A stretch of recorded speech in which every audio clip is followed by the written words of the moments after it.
12 choses à corriger pour rentrer dans un mariage heureux. Si tu te retrouves à l'intérieur d'un de ces points, prie pour que le Saint-Esprit corrige ce problème-là. Alléluia. Si des mouches sont en train de te poursuivre, ça ne sert à rien de continuer de te battre contre les mouches, mais il faut savoir qu'est-ce qui est sur toi qui les attire. Et une fois que tu vas enlever ce qui les attire, tu pourras les chasser et tu es convaincu que les mouches ne reviendront plus. Amen. Sur ces 12 raisons, la toute première, si tu n'entres pas encore dans le mariage, c'est que tu n'as pas atteint l'âge nubile. C'est quoi l'âge nubile? L'âge nubile, c'est l'âge de la maturité. Beaucoup de personnes ne sont pas mariées parce que Dieu le Père estime qu'elles sont encore immatures. Galates chapitre 4 à partir du verset 1. Aussi longtemps est un enfant, je dis qu'il ne diffère en rien d'un esclave, quoiqu'il soit le maître de tout, mais il est sous des tuteurs et des administrateurs jusqu'au temps marqué par le Père. Alléluia. Ici, l'apôtre Paul explique tout. Il dit, il y a des choses qui sont ton héritage. Ton mari est ta promesse. Ta femme est une promesse de Dieu pour toi. Mais Dieu dit que aussi longtemps que tu vas rester un enfant. Vous remarquez ici que le Seigneur ne dit pas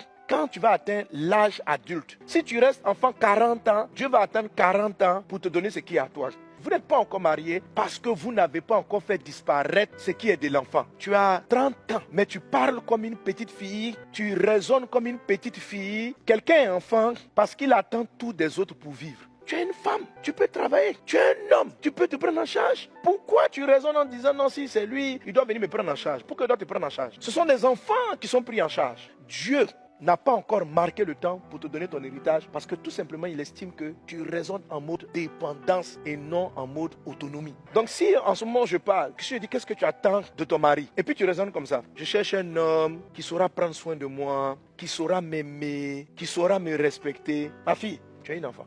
Et ceux qui demeurent encore enfants, qui rentrent dans le foyer étant enfants, vont épuiser émotionnellement leur mari ou leur femme. Ecclésiaste 10:16. Malheur à toi pays dont le roi est un enfant. Femme, oh Yako, dont le mari est un enfant. Yako, mari, dont la femme est une enfant. Alors quand on se marie, ça veut dire quoi? La femme donne, le mari donne. Et on met tout ça ensemble. Il n'y a pas une personne qui est censée être en mode réception absolue.